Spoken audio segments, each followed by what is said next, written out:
Yaxshi ko'rish degan nima? Yaşanğan bir ayaldan yaxshi ko'rish degan nima deb so'raldi.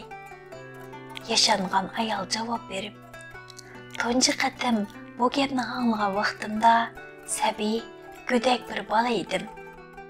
Dadam mening mag'zimga suyib turib, sizni yaxshi ko'rman qizim" degan edi. Shu chaqda men yaxshi ko'rish, mehribonlik, xotirjamlik, mehrli quchoqlash ekan dedim.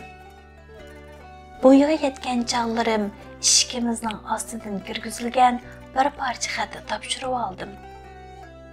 Xatni qo'shnimizning o'g'li yozgan ekan. Xatda sizni yaxshi ko'rman deb yozilgan ekan. Shu chog'da men yaxshi ko'rish, jur'at va sarong'lik ekan dedim. Meni qo'shnimizning o'g'li bilan beshimizni bog'lab qo'ydi. Uning menga beshimizni bog'lab qo'ygandan keyingi tunji qilgan gapi sizni yaxshi ko'rman bo'ldi. Shu chog'da men yaxshi ko'rish g'oya, ko'ngliga pukish ekan dedim. Uning bilan to'yimiz bo'ldi. To'yimizning ikkinchi kuni erim peshonamga suyib turib, sizni yaxshi ko'raman dedi. Men yaxshi ko'rish, intilish, seg'inish ekan dedim. Yıllar o'tdi. Tunji balamni tug'dim.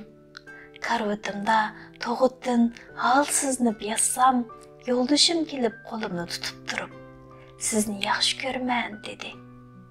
Men yaxshi ko'rish, minnatdorlik, taqdim qilish, ah ko'ngillik, muloyimlik ekan dedim.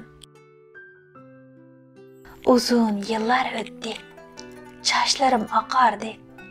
Yuzlarimga qo'riq kirdi. Yo'ldoshim oqargan sochlarimga qarab kulimsirab turib, sizni yaxshi ko'raman dedi. Men yaxshi ko'rish, mehr-shafqat, mehribonlik ekan dedim. Yoshga cho'ng'ib bo'lmay bo'lib qoldim. Har qatim aziz erim menga sizni yaxshi ko'raman deganida, men yaxshi ko'rish, vafodorlik, sodiqlik, o'zini beg'ishlash, ixlos qilish ekan dedim. Mana bu yaxshi ko'rish. Aqlimizga to'lgan siri yaxshi ko'rishning haqiqiy ma'nosini to'liq tushunib yetamiz va uni takomillashtiramiz.